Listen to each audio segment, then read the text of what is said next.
현 시대 가장 강렬한 화두, 아마 4차 산업혁명이 아닐까 싶습니다. 우리 정부도 4차 산업혁명에 대응한 지능정보사회 중장기 대책을 내놓았습니다.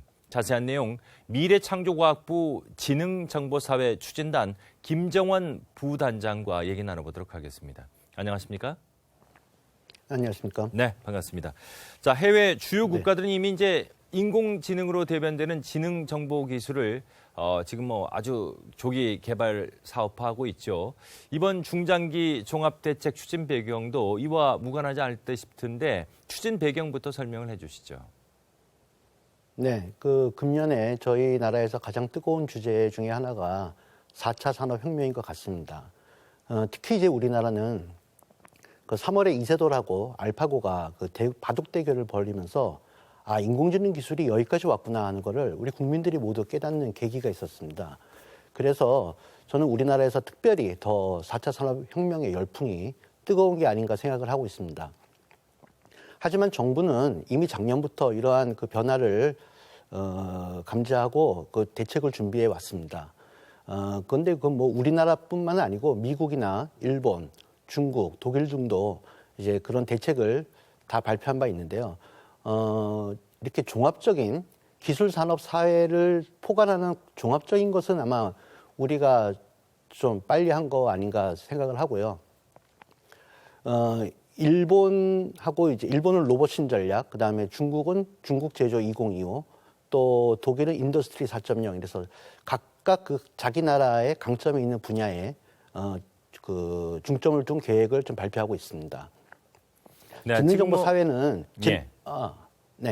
지능정보 사회는 지능정보 기술이 산업과 사회에 모두 영향을 미치는 큰 국가적인 변화를 말합니다.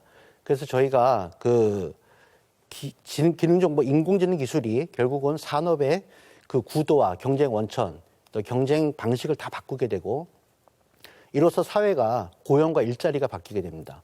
그리고 사회 안전망이 강화되어야 되고 또 교육도 바뀌어야 됩니다. 이런 국가적인 변화 전략을 마련하기 위해서 이번 대책을 마련하게 됐습니다. 네, 지금 이제 미국, 일본, 중국 그리고 독일 사례도 이렇게 말씀을 해주셨는데 우리도 이제 대책을 마련했습니다. 그래서 이제 발빠르게 지금 대응을 하고 있는데 이제 중요한 거 이 지능 정보 기술과 관련해서 우리의 경쟁력 어느 정도 수준입니까? 네, 우리나라의 지능정보기술 경쟁력에 대해서 현재 두 가지가 나와 있는데요. UBS라는 곳에서 4차 산업 적응도를 측정한 게 나왔는데 우리나라가 한 25위 정도 되는 것으로 좋지 않게 나왔습니다.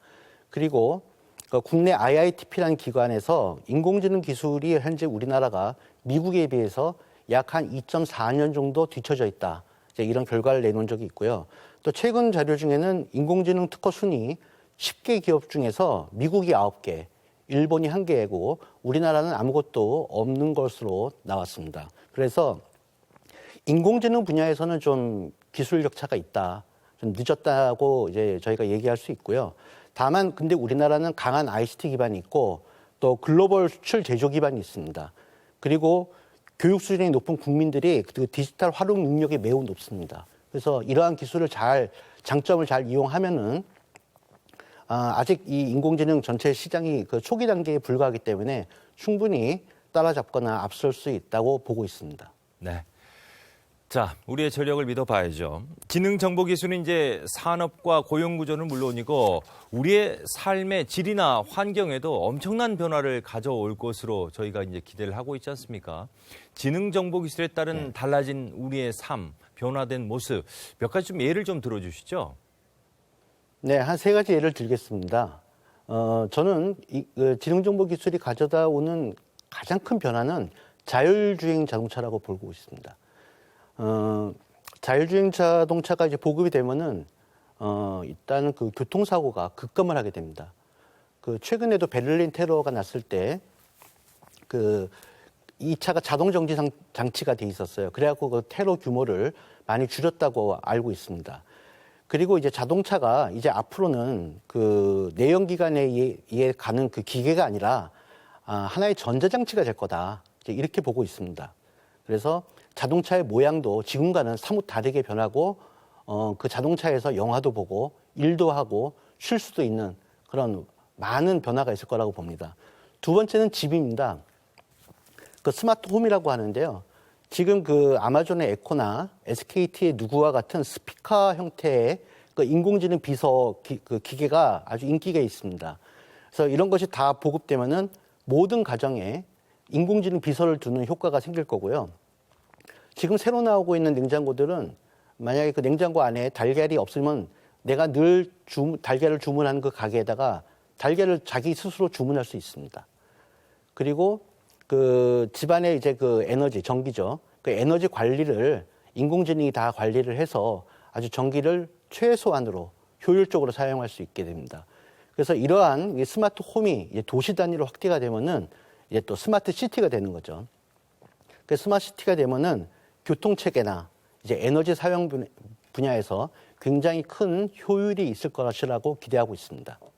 그래서 전반적으로 봤을 때 지능정보기술 사회가 되면은 안전과 편리성이 높아질 것이다 이렇게 보고 있는데 하지만 그 반대로 뭐 양극화라든가 그다음에 개인정보 유출 또 인간 소외 등의 이런 역기능도 발생할 것이라고 생각하고 있습니다. 네.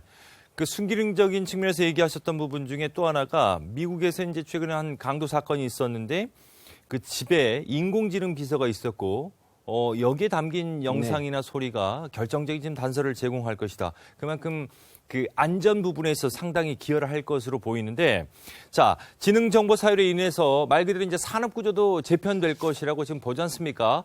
그로 인한 경제적 기대 효과는 어느 정도로 보십니까? 네. 그 저희가 그 맥킨지하고 같이 공동으로 그 작업을 했습니다.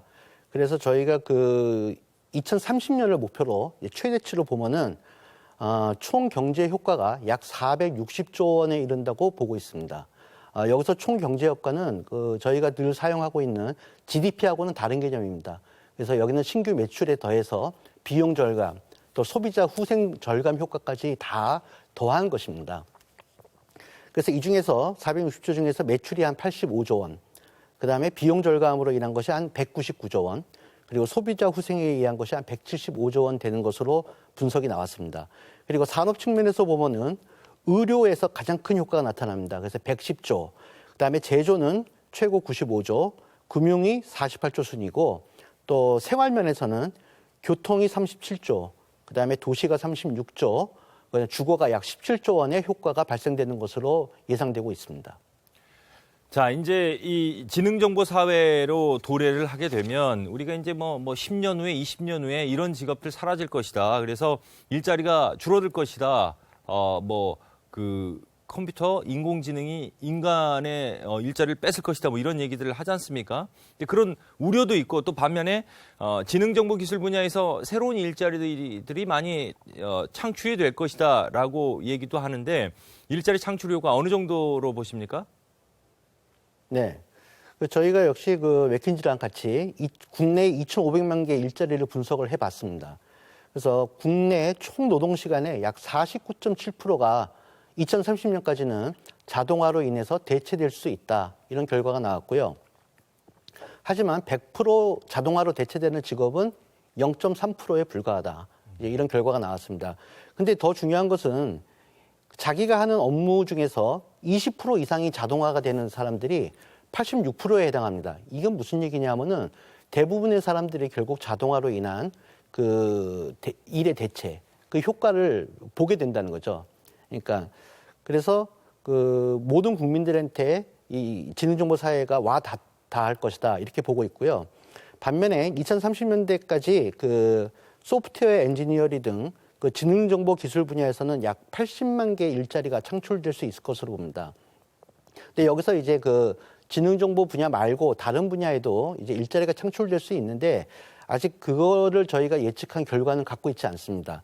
그래서 앞으로 얼마큼 일자리가 창출될지를 정확하게 알기는 어려운데 여기에는 두 가지 입장이 있습니다.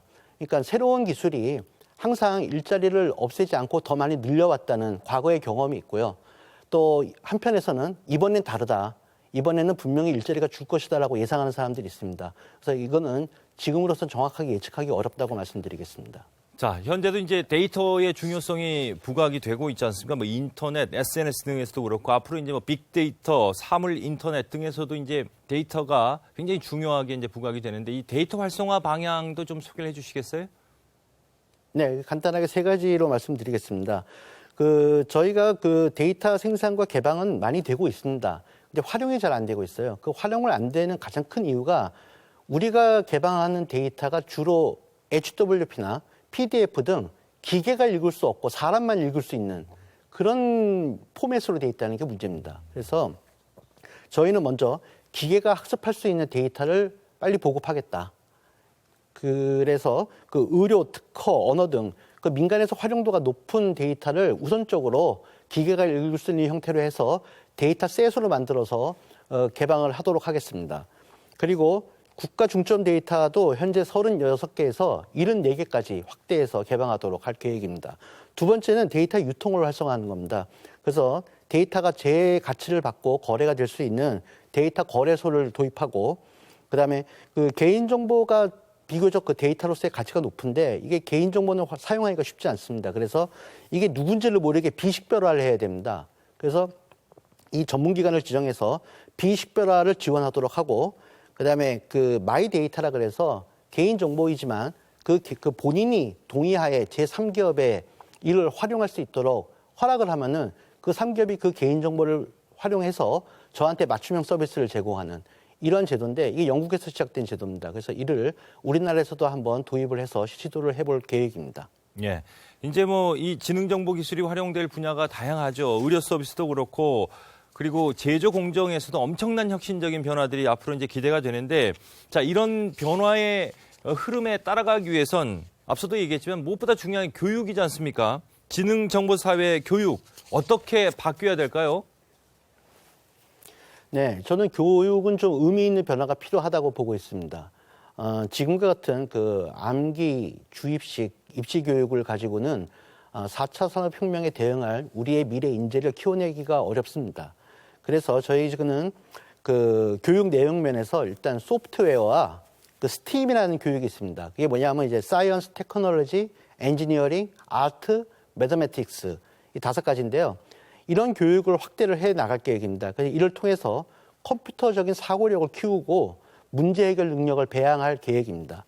두 번째는 학제 유연화에 관한 겁니다. 지금은 우리 중고교에 가보면 똑같은 교실에 앉아서 똑같은 선생님이 하는 똑같은 시간표에 따라서 공부를 하고 있는데요. 이게 아니고 중고교 학생들도 대학교 같이 자기가 원하는 과목을 이렇게 골라서 학점제로 들을 수 있는 방안을 좀 검토를 하고 있고요.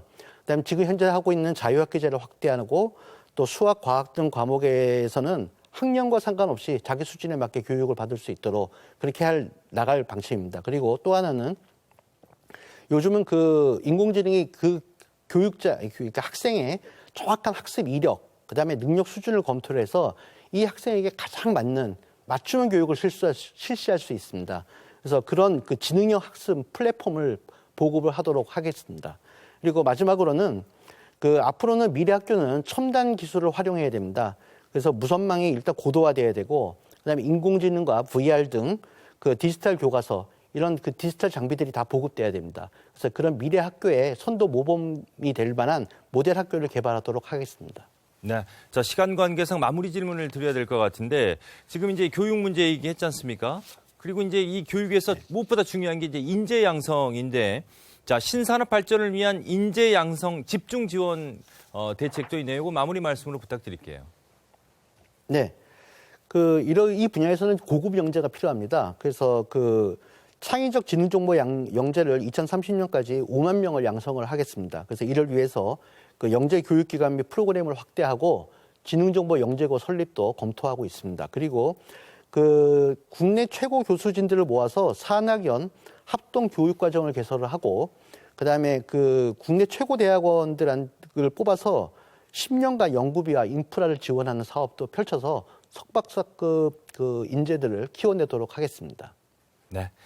자, 지능정보 사회로의 변화 과정 속에서 우리 삶의 질도 이제 더불어 향상되길 기대해 보도록 하겠습니다. 지금까지 미래창조과학부 지능정보사회 추진단 김정원 부단장과 함께했습니다. 오늘 말씀 고맙습니다.